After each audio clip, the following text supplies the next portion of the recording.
મિત્રો, આ એક સત્ય ઘટના છે. આ ઘટનામાં દરેક વ્યક્તિના નામ ફેરવેલ છે. એક શહેરમાં એક ખૂબ જ ધનવાન ઉદ્યોગપતિ રહેતા હતા. ખૂબ સુખી કુટુંબ હતું. એકવાર તેમના ઘરમાં પાર્ટી રાખી હતી અને તેમાં એક ઘટના બની. પછી દીકરાએ તેના પિતાને કહ્યું, અમિત કહે છે, પપ્પા, હવે આ પ્રોપર્ટી ઉપર ફક્ત મારો હક છે. આ બંગલામાં તમારી કોઈ જરૂર નથી. તમે બંને હવે વૃદ્ધાશ્રમમાં રહેશો. ગઈકાલે રાત્રે પાર્ટીમાં જે કઈ થયું એના પછી તો હું તમારું મોઢું પણ જોવા નથી માંગતો. રમણલાલ બોલ્યા, દીકરા, મારી ઉંમર થઈ ગઈ છે. હાથમાં થોડી ધ્રુજારી રહે છે. એટલે હાથમાંથી ગ્લાસ છૂટી ગયો અને આટલી મોટી સજા. પછી તરત જ સ્વાતિ બોલી, પપ્પાજી, તમે ગઈકાલે અમારું આટલું બધું અપમાન કર્યું, એનું શું? આટલા વર્ષો થઈ ગયા તો પણ હજુ તમને પાર્ટી મેનેજ નથી આવડતી. મારી બધી ફ્રેન્ડ્સ મારા પર હસતી હતી. અમારે કેટલું નીચું જોવાનું થયું તમારા લીધે. અમિતના મમ્મી સવિતાબેન બોલ્યા, વહુ બેટા, મોં સંભાળીને વાત કરો. તમને ભાન છે તમે કોની સામે અને શું બોલી રહ્યા છો? અમિત થોડો ગુસ્સો ગ્રહણ કરીને બોલ્યો, મમ્મી પ્લીઝ, હવે તો તારો રેડિયો ના ચાલુ કરીશ. સવિતાબેન બોલ્યા, વાહ દીકરા, હવે મારું બોલવાનું પણ તને રેડિયો લાગે છે.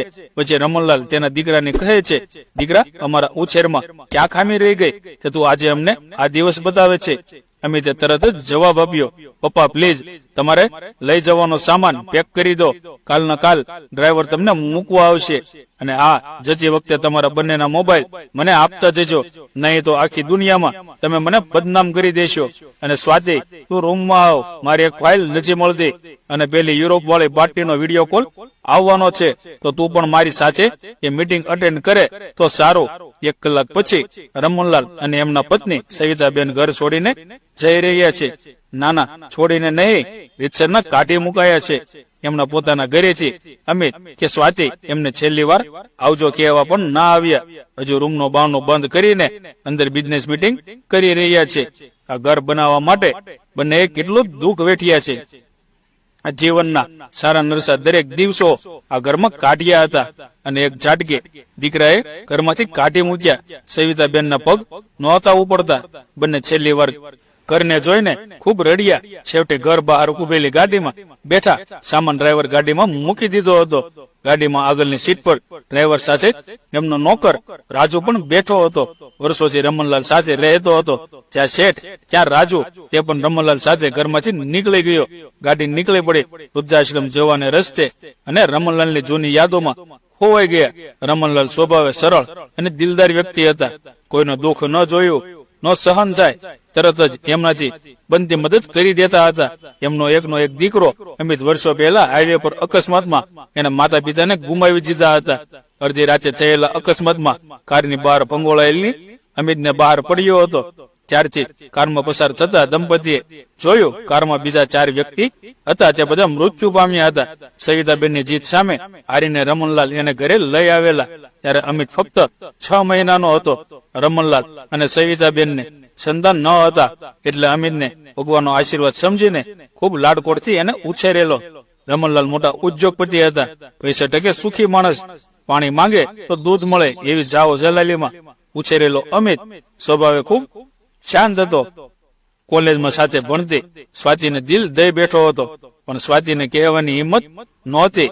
જેમ મૂંઝાયેલા અને અતડા રહેતા અમિતનું મન રમણલાલ પારખી ગયા. એકવાર મોર્નિંગ વોક વખતે પૂછી લીધો. શરૂઆતમાં થોડી આનાકાની કરી, પછી અમિતે પેટ સુધી વાત કરી. સ્વાતિ વિશે બધી માહિતી લઈ રમણલાલ અમિત માટે સ્વાતિનો હાથ માંગવા સ્વાતિના ઘરે ગયા. અમિત એમનો સગો દીકરો નહોતો. ખબર નહીં એની નસોમાં કોનું લોહી વહેતું હોય છે એમ કહીને લગ્ન માટે ના પાડી દીધી. આ વાત સાંભળીને અમિત ખૂબ દુઃખી થયો, ઉદાસ રહેવા લાગ્યો. સ્વાતિ પણ અમિતને મનોમન ચાહતી હતી, પણ એના પિતાએ લગ્ન માટે ના પાડી. આ વાત સ્વાતિને ખબર પડી કે બીજા દિવસે એમણે અમિતને ફોન કરીને મળવા બોલાવ્યો અને પોતે લગ્ન કરશે તો ફક્ત અમિત જોડે કરશે, નહીં તો આજીવન કુંવારી રહેશે. ઘરેથી નહીં માને એટલે રજીસ્ટર્ડ મેરેજ કરી લેવા કહ્યું, પણ અમિત ના માન્યો. રમણલાલને આ વાતની ખબર પડી એટલે તરત સ્વાતિને મળવા બોલાવી અને સવિતાબેન સાથે મળીને બધાએ અમિતને સમજાવ્યો. આખરે અમિત માની ગયો. આગલા 5 દિવસમાં એમના રજીસ્ટર્ડ મેરેજ કરાવી દીધા. સ્વાતિના પિતાને આ વાત ખબર પડતા એમણે રમણલાલની એમની જ ઓફિસમાં આવીને ઘણા અપમાનિત કર્યા.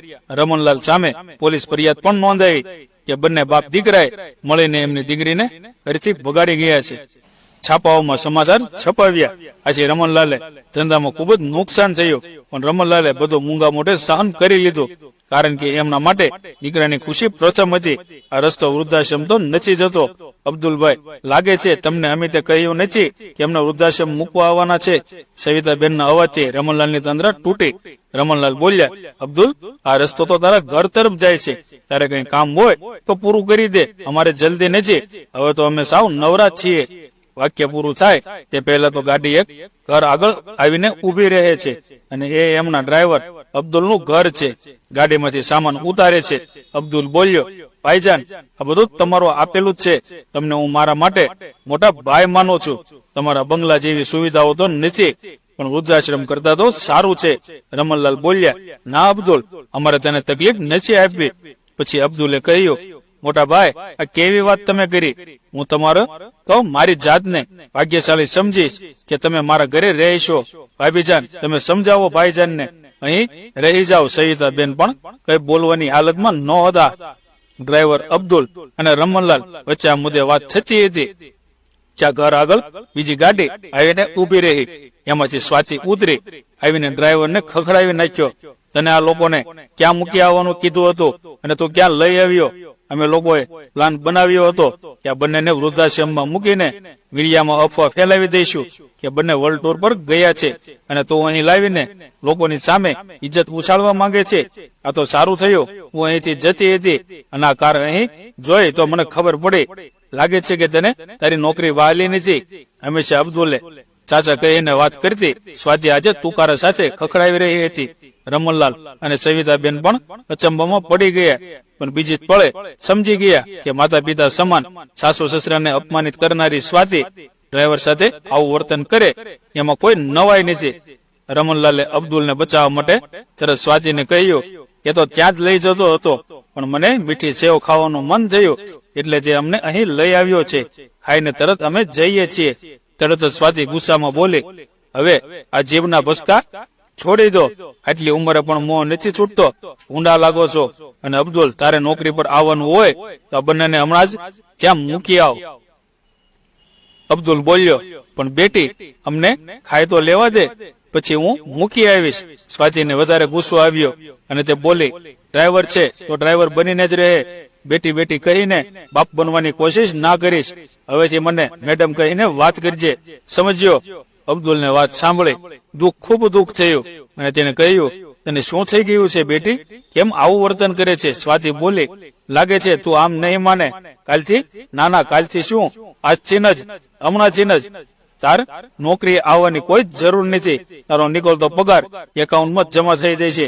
તરત જ રમણલાલ બોલ્યા, ના સ્વાતિ, એને નોકરીમાંથી ના કાઢીશ. અમે હમણાં જ જતા રહીએ છીએ. અબ્દુલે કહ્યું, ના ભાઈજાન, હવે તો મારે પણ એમની નોકરી નથી કરવી. આવા લોકો સાથે મારાથી નહીં રહેવાય. અને એ મનમાં મને શું કરતા હતા, હું જ નોકરી છોડું છું. રમણલાલ તરત જ બોલ્યા, ના અબ્દુલ, તારે આમ કરવાની કોઈ જરૂર નથી.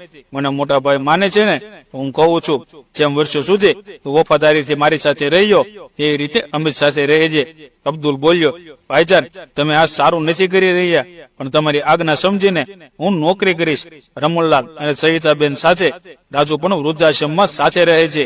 સવિતાબેન રોજ રડે છે, પસ્તાય છે કે જો તે દિવસે પોતે જીત પકડીને અમિતને લઈ ના આવ્યા હોત તો આજે આ દિવસ જોવાનો વારો ના આવ્યો હોત. રમણલાલ એમને સમજાવતા કે આપણા નસીબમાં દીકરા સાથે રહેવાનું સુખ એટલું જ લખ્યું હશે, એટલે ભગવાને આપણને અહીં મોકલી દીધા. ઉપરવાળો જે કરે છે એ સારા માટે જ હોય છે. આમ પણ કઈ સારું થવાનું હશે તો ચિંતા ના કરીશ.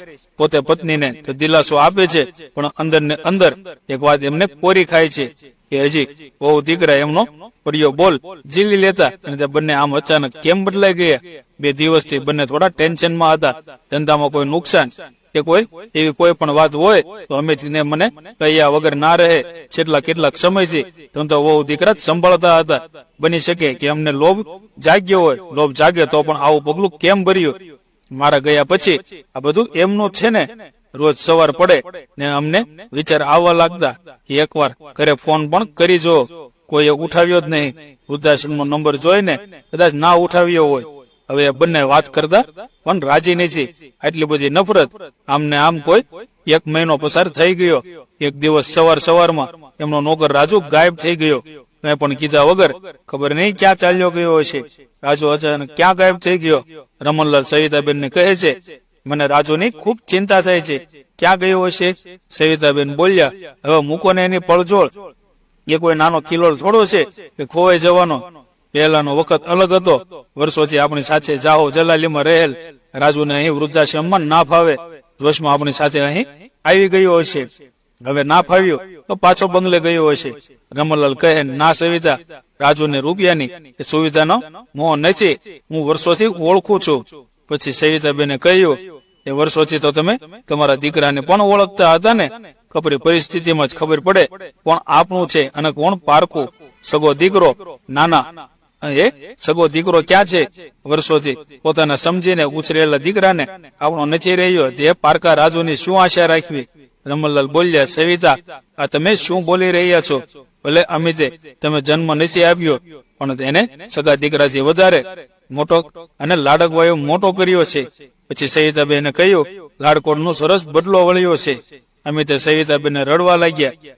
રમણલાલ ને લાગે છે કે નક્કી કઈક ગડબડ છે. ઓ દીકરાનું એમને ઘરેથી કાઢી મૂક્યા. અબ્દુલના ઘરે ના રહેવા દેવું, રાજુનું આમ અચાનક ગાયબ થઈ જવું, આ બધી ઘટનાઓને એકબીજા સાથે કંઈક ને કંઈક સંબંધ છે. પણ શું? આખો દિવસ વિચાર કર્યો પણ મગજમાં કઈ બેઠું નહીં. શાંત પડતા જ એક નવી નકોર ગાડી વૃદ્ધાશ્રમમાં આંગણે આવીને ઉભી રહી. એમાંથી અબ્દુલ બહાર આવ્યો અને રમણલાલ અને સવિતાબેનને એમની સાથે આવવા કહ્યું. બંને પૂછ્યું કે ક્યાં અને કેમ જવાનું છે, પણ એને કઈ જવાબ ન આવ્યો.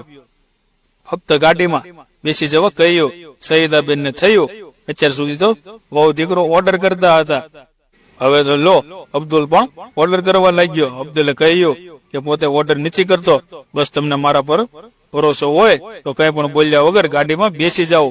ધીરે ધીરે ગાડી એમના બંગલા તરફ આગળ વધી છે. બંગલો અવનવી લાઇટોથી ઝળહળી રહ્યો છે.